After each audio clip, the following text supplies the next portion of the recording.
教廷，羅馬教廷嘅教皇。咁啊，然後咧就同佢講：喂，你咧就要頒布呢一個咧皇冠。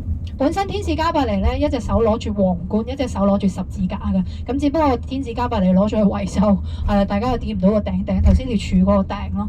咁啊，因為咧佢就攞住個皇冠咧，就叫呢一個羅馬教皇：喂，你咧就要君權神授啊！你要咧加冕呢一個咧史提芬，然後咧成為匈牙利第一個國王。咁陣間我哋去到漁人堡呢個地方咧，我哋就會睇到咧呢一個嘅史提芬嘅銅像噶啦。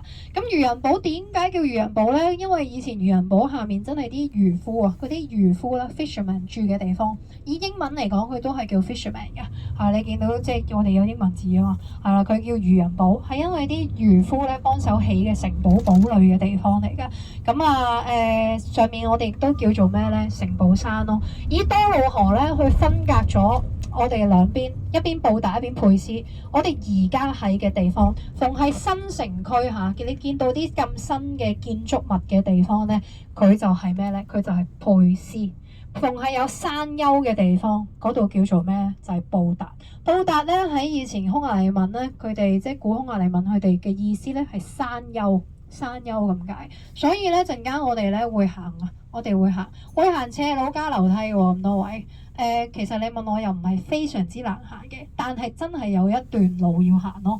咁即係樓梯級咯，有啲樓梯級咯，同埋有啲斜路咯，一段路咯，係啊。咁我哋要慢慢行上去，10零分鐘咯，15分鐘左右咯，慢慢行上去咯。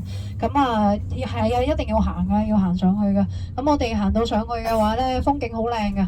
咁對岸嘅話，你就會見到咩咧？見到呢一個我哋匈牙利最靚嘅咩咧？你見啲明信片成日都有多瑙河。多瑙河最靚嘅係咩咧？國會大廈。國會大廈喺邊度睇最靚？佢喺河邊嘅，咁梗係坐船睇最靚啦，咁多位。所以你聽朝坐船咧，你就會望到我哋最靚嘅新哥德式國會大廈。新哥德式即係咩咧？即係其實佢又有少少巴洛克嘅風格嘅，金碧輝煌啊，可以形容到佢。但係佢又尖頂，逢係尖頂嘅建築，大家咁多位，我哋呢幾日喺歐洲咁多位，我哋要學下歐洲嘅建築風格。OK， 逢係見到尖嘅 ，OK， 尖頂嘅。佢大部分咧都係呢一個哥德式嘅建築嚟㗎。